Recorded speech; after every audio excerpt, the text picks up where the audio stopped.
Well, it's a new NBA season right around the corner, and y'all know what that means. It's predictions time. I'm excited. I always like doing predictions. It's kind of one of my favorite things to do, right? With setting expectations and seeing how a team or teams rise to meet or not meet or even exceed those expectations coming into the year, and kind of seeing how much ball you really know, right? Nah, I'm kidding. Because at the end of the day, anything can happen during the course of a season. Injuries are definitely a disclaimer as you go into prediction season. But yeah, no, it's always an exciting time. There are a lot of storylines coming into this season, especially with the NBA as open as it's ever been, especially when you consider the injuries that we see at the top of the league, right? The best teams in the league all kind of having injuries, like Jason Tatum in Boston with the Achilles injury, Tyrese Halliburton, another guy that's hurt, Kyrie Irving, another guy that's hurt in Dallas, right? There are a lot of injuries to different teams, and the storyline in addition to that of different players at new locations trying to find their way. A guy like Kevin Durant going to Houston, Desmond Bane out in Orlando, Jimmy Butler, although he isn't new to his location, new to his team, right, getting settled into his team, right? Even a guy like DeAndre Hunter in Cleveland, who was just traded there last year, guys who are going to have a more established continuity to teams that they played on last year. So I'm really excited for the year. I'm really excited to see how everything plays out. But before we do that, we got to get into some predictions, right? We got to see what we expect for each team coming into the season and kind of see how throughout the course of the year, how it measures up and how all these teams perform based on the expectations I have for them. So let's get into it.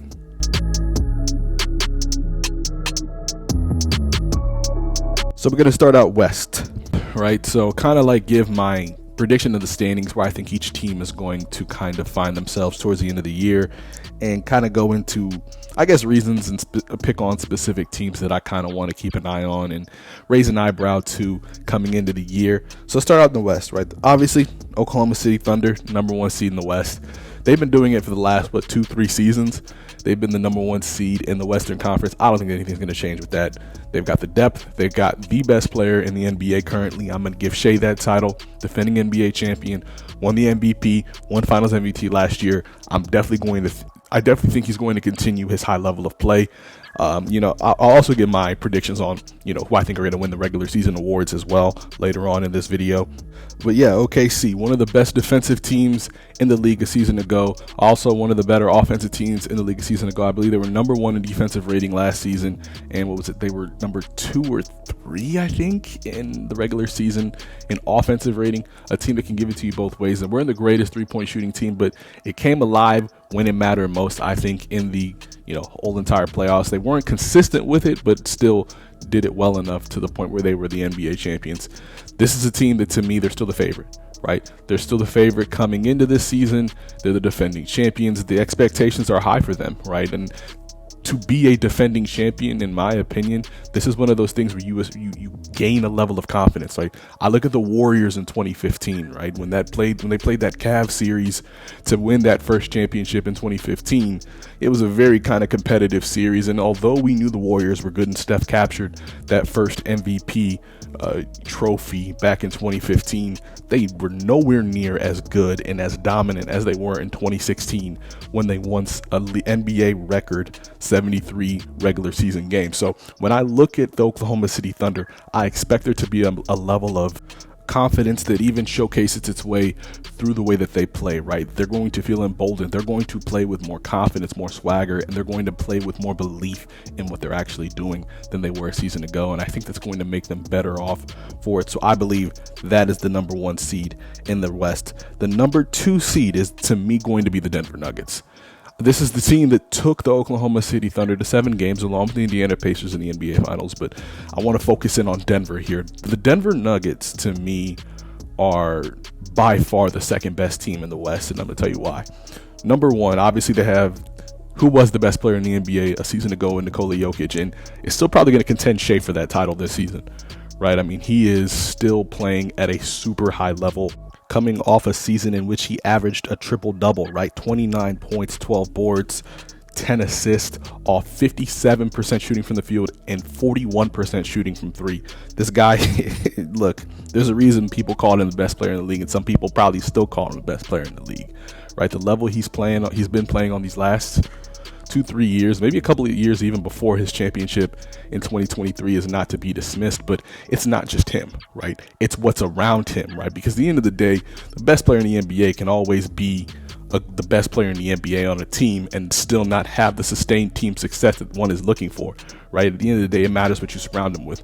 Jamal Murray, and like I said, all of this is health contingent, but Jamal Murray, right, a guy I expect to play very well, along with guys like Aaron Gordon, Christian Braun, and their newer acquisitions, right? They went out and they traded out Michael Porter Jr. for Cam Johnson. Cam Johnson is a guy I'm very high on, averaged 18 points per game last year, shot 39% from three. And look, although Michael Porter Jr. supplied Denver with a huge key rebounding element, I think Cam Johnson provides a more consistent, steady shooting diet in addition to a better defensive effort, right? Because say what you will about Michael Porter Jr., the questionable effort defensively at times, I think, is kind of, to a degree, what doomed Denver, in addition to the fact that I don't think he was as consistent from three.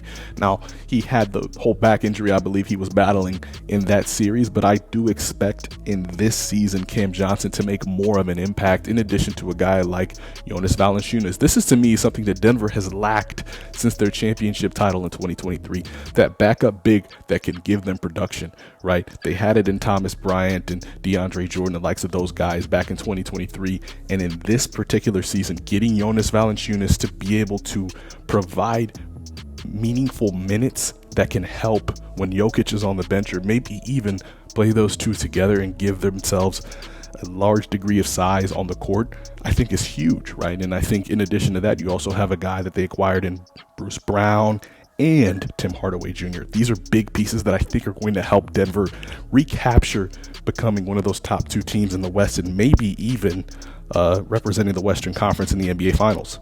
So I have Denver as the second seed. I have Houston as the third seed. The acquisition of Kevin Durant, I think, along with what they already have there in Houston with the size, right? They have a great deal of size out in Houston, right? KD, Jabari Smith Jr., Alperen Sengun, along with what's his name, Steven Adams, and I believe Clint Capella as well. So all those guys, the bigs that they have, it's going to be very interesting for them. And the reason I have them at 3, and maybe even that's too high, is because of the loss of Fred VanVleet. I don't know what their point guard situation is going to look like. I think that is going to be something they need to figure out this entire season. I know Aaron Holiday is out there in Houston, but I am very curious to see how they handle that point guard position. But outside of that, Reed Shepherd, Jabari Smith Jr., Amen Thompson, all these guys that I think can contribute to winning basketball alongside Kevin Durant, I think are going to be key. I mean, they even acquired Dorian Finney-Smith as well, who just left the Los Angeles Lakers. So I'm keeping my eye on Houston, obviously. I'm going to have them as the third seed. Speaking of the Lakers, I have them as the 4th seed, the Golden State Warriors as the 5th seed, and the Dallas Mavericks as the 6th seed. Want to stop here for a second. The Dallas Mavericks, this is a team that to me are a dark horse, right? This is a team that has size, legit size, right? I mean, they're talking about, in Kyrie's absence, potentially having Cooper Flagg run point. You know what I mean? Like, that's crazy, right? So you have him maybe running point, Klay Thompson 6'7" at the 2. Cooper Flagg himself is what, 6'8", 6'9", right? So Cooper Flagg maybe at the 1, Klay Thompson at the 2 at 6'7", PJ Washington at the 3, 6'8", Anthony Davis at the 4, 6'10", 6'11", Derek Lively, the 7-footer, along with guys like Gafford and Najee Marshall, and all these various different key pieces that they have size, right? D'Lo himself is a backup point guard, 6'5", 6'6". Dante Exum, the same thing, 6'5", 6'6", 6'7". Huge. They're huge. The smallest player that they're probably going to have, two smallest players they're probably going to have, are guys in Ryan Nebhard and obviously the looming return of Kyrie Irving when he returns. And I mean, it's not a disadvantage to have Kyrie Irving out there on the court when he's healthy with the level of what they can produce. So I'm looking at that team with size, and not just size with the ability to step out and knock down jump shots, along with the ability to create for others, right? Now, I really do think this Dallas team has the size to not just make things easier for themselves on the offensive side of the basketball, but especially on the defensive side of the basketball, right? This is a team that effectively traded Luka Doncic because they didn't think his effort, specifically on the defensive side of the ball, was up to par, was up to snuff. Well, you take him and replace him with a guy like Cooper Flagg. Now, this is going to be a big rookie year for Cooper Flagg, right? I'm very intrigued to see how they come out of the gate, because at the end of the day, there's going to be some learning curves, but I'm actually really, really looking forward to seeing the development and growth of Cooper Flagg in this rookie season, playing alongside the likes of Klay Thompson and Anthony Davis, and later down the road, Kyrie Irving. So I think Dallas kind of struggles a little bit to start the year, but figures it out and finishes with the 6th seed in the West. I have Minnesota in as the 7th seed, and look, I think when we get to especially the 6th seed with Dallas, and here on to maybe even the play-in teams, I think the records are going to be really, really close. Really, really, almost like last year, where I believe the difference between in games back between the 6th seed and the 10th seed was 2 or 3 games back or something to that effect. I think we're going to see a repeat. I think the end of the season, when you get to March, April, May, or excuse me, when you get to March and April, right, we're going to really start paying attention to those standings to see how the bottom of the West shakes out. But at 7th, I've got the Timberwolves. 8, I've got the Spurs. This one to me is another team that I want to focus on. This to me is the beginning of the Wemby era, right? I think we're going to see Wemby start to assert his dominance. This was, a guy who had his season cut short last year due to those blood clots. Only ended up playing 46 games last year, averaged 24, 11, and 3. And I think in this particular season, I think he makes a statement, right? He's got pieces around him. Now, they're not great pieces, right? They're still relatively young, but I do think he's got the pieces, and a guy like De'Aaron Fox, who's been an all-star, right? He's got, the rookie second pick in the draft, and Dylan Harper, along with guys like Jeremy Sohan and Devin Vassell. Harrison Barnes is the veteran presence, right? I'm really intrigued to see what San Antonio does this season, and I think they're going to make it interesting, right? Interesting in the West, and maybe even in the playoffs, right? So I have them as the 8th seed. The 9th seed, I have the Los Angeles Clippers. Like I said, I believe these records are going to be really, really close. And the 10th seed, I've had the Grizzlies. And then the last but not least, the 11th through 15th, the Suns at 11th, the Pelicans at 12, the Blazers at 13, the Kings at 14. And I believe the Utah Jazz will finish once again 15th, last place in the West. So let's now go out east. The Eastern Conference I have shaking out this particular way, right? I believe the Knicks are going to take the number 1 seed. Look, I think it's really down to the Knicks and Cavs, and I think the Cavs are the better team, should they stay healthy, right, when it's all said and done. But the reason I have the Cavs as the 2nd seed specifically is because at the end of the day, I think with injuries that they have to Max Strus and Darius Garland, I expect a little bit of a slower start, especially with the gauntlet of the schedule that they have. I mean, they're starting the season playing against 4 out of 5. For their first 4 out of the 5 opponents are playoff teams from a season ago, right? They have the Knicks in New York for their first game, then they go to Brooklyn, then they go to Milwaukee, I believe, or play against Milwaukee, and then they also have Boston as well. So, I mean, really tough schedule to start the season, and I think they're kind of need to take some time to find their way, especially with the fact that Lonzo Ball can't play in back-to-backs, and Darius Garland, their actual point guard, might miss a few weeks to start the season, and Max Strus missing a couple of months. I think it's going to take some time for them to figure everything out, but I think they eventually do it. And like I said, I think they're the better team. But why do I think they're the better team, right?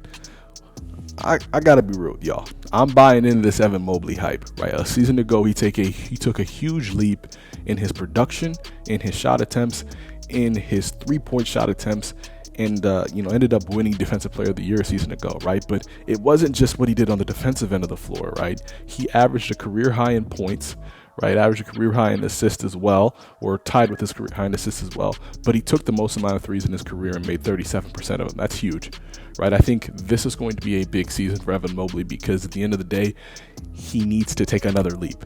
The reason the Cavs have fallen short in the second round of the playoffs the last couple of seasons is because at the end of the day, they're viewing it as Donovan Mitchell's team. Well, if Donovan Mitchell is going to be the team's best player, if he's going to be the guy for Cleveland, they're not going to have success, right? Their success on trying to get to their first NBA championship or conference finals or whatever, at the end of the day, getting out of the second round, The key for them doing that is the evolution of Evan Mobley. He has to become their best player, and I think he does that. I think this is a season where we see that leap that's even more of a leap than last year, right? So he becomes a guy that could potentially be an all-NBA guy, and I think that's the leap he needs to make this season. If he can provide a higher level of offensive production than he did last season while enhancing the defensive production that he had last year, I think the preseason MVP buzz we've been seeing from various different, outlets, whether that be NBC's NBA panel with Tracy McGrady and Carmelo Anthony and Brad Scalabrine and others, right? At that stage, to me, it might be warranted, right? But to me, Cleveland does not propel themselves to that next level. They don't get out of the second round until Evan Mobley becomes that team's best player. And I think this is the season where he starts to take over and become the guy for Cleveland, right? So I have them at number 2, even though I think they're the better team, right? At 3, I have Milwaukee. I think they still have the best player in the East in Giannis Antetokounmpo. I think he's going to be huge for them, along with getting guys like Miles Turner, Gary Harris, Cole Anthony, guys that I think can provide more of an offensive spark that they were lacking a season ago. I'm expecting that team, coupled around Giannis, to look better and provide a better supporting cast effort than the team a season ago. So I have them as the 3rd seed. I have Orlando as the 4th seed. This is a team I'm keeping my eye on. I'm keeping my eye on the Orlando Magic. They have what it takes. They have the pieces, right? I love Paolo Banchero. They just acquired Desmond Bane, right? That shooting element that they have been looking for and that they thought they had in KCP a season ago. Desmond Bane is a guy that will knock down the 3 at an efficient clip and will help them out in that aspect. But to me, you want to know who the key is on this team? Franz Wagner. I don't think I've seen any type of improvement in his outside shot since he's come into the league. It's surprisingly very bad shooting from the 3-point line. In order for Orlando to take that next step, he has to become a consistent threat from 3. It's so important because teams don't respect him from out there, even though he's, very solid mid-range shooter. He can get to the rim, he can finish, he's got the size, so he's got the tools. Can he put that perimeter shot together? To me, that's the key in Orlando's progression, into becoming one of the East elite teams. So I have them at the 4th seed, Atlanta as the 5th seed, Boston as the 6th. At the end of the day, I know Boston has injuries, but I really do think that they've got, a sound foundation in what they have built to this point, in a really good, talented roster, talented players, but I think they're not going to be irrelevant. I have the Detroit Pistons taking a little bit of a step back, and I think that's more to do with, the evolution of the Atlanta Hawks than it is with, how good or bad Detroit may be, right? But I have them as the 7th seed. The Pacers, the 8th seed. I'm giving them respect. This is the defending Eastern Conference champions. To me, there's no reason why I don't think they won't make the playoffs. So I'm going to give the Pacers the 8th seed. The 9th seed is going to be the Miami Heat. I have the Sixers as the 10th seed. So those are your play-in teams. And then I have the 11th seed being the Bulls, 12 Hornets, 13 Raptors, 14 Brooklyn Nets, and the last place team in the East, once again, the Washington Wizards. So those are my predictions in both conferences, right? So now let's fast forward and kind of see how I think the playoffs are going to shake out this season. Should my standings, or the way my predictions of the standings shake out, right? So the way I think it goes is in the East, I think the Knicks obviously take that first round series, get a little bit of a get back against the Pacers. I think the Cleveland Cavaliers take that series against the Pistons. I think the Pistons obviously and the Pacers become the 7th and 8th seeds respectively. I have the Magic losing to the Atlanta Hawks. I'm very high on the Hawks this year, right? At first I was kind of resisting the Hawks hype, but I think the size that they have at the wing position, and the defense that those wings can play, and the offense that they can provide around Trae Young, along with the acquisition of Kristaps Porzingis, is going to give a lot of teams in the East hell. And I think the Orlando Magic, unfortunately, will be one of those teams. So I have the Hawks moving on, and I have the Bucks beating the Celtics in the playoffs. And I have, from that, the Knicks losing to the Atlanta Hawks in the second round, and I had the Cavs beating the Milwaukee Bucks in the second round, and the Cavs representing the East in the representing the East in the NBA Finals. Out west, I have the Oklahoma City Thunder, of course, beating the San Antonio Spurs, who I have along with the Timberwolves coming out of the play-in tournament. I have the Lakers beating the Golden State Warriors in the first round. I have the Mavericks beating the Houston Rockets, upsetting the Rockets. And I have the Denver Nuggets, of course, beating the Minnesota Timberwolves. In the second round, I have the Thunder beating the Lakers. I have the Nuggets beating the Dallas Mavericks, and the Nuggets representing the West in the NBA Finals. And overall, my NBA Finals pick will be the Denver Nuggets. I think the Denver Nuggets take this NBA championship against the Cleveland Cavaliers. That's how I think this season is going to shake out. Now, let's get to regular season awards. So we'll start with Defensive Player of the Year. My pick for Defensive Player of the Year is Wemby. Like I said, I think this is the year of Wemby, the year of Wembenyama, the entering of the Wemby era. So I think he starts it with getting the Defensive Player of the Year this season. I think Rookie of the Year is very obvious. Cooper Flag. I don't think it's going to be close either. I think Cooper Flag is going to make an immediate impact with Dallas right away. Most Improved Player. I'm going to go with Andrew Nembhard, right? And the reason I'm going with Andrew Nembhard is with the injury to Tyrese Halliburton, I think he's going to be asked to do a lot, right? And I think this is going to be a year where he has an expanded role and he succeeds in that expanded role and kind of keeping the Pacers relevant. So I'm going to go Andrew Nembhard here. Clutch Player of the Year. I felt like he was pretty close last year, but had some hiccups towards the end of the year, or towards the middle of the year, but he did have one of the highest field goal percentages in the clutch last year. Give me Darius Garland. And last but not least, my MVP pick for the year is Shai Gilgeous-Alexander, SGA. I think he goes back-to-back with MVPs. So, yeah, those are my regular season awards, and thus concludes my predictions, right? Excited for the start of the season. It's like, under a week away, right? And I'm excited for not just start of the season, but the new presentation of how the season is going to be with the new broadcast channels and avenues to watch basketball this year. I'm super excited, but let me know what you think in the comment section below. Do you like my championship pick? Do you like my MVP, Rookie of the Year, Defensive Player? Do you like my regular season award picks? Let me know who you think is going to win in the comment section below, and we'll see you next time. But until next time, we hope you keep it inside the lines.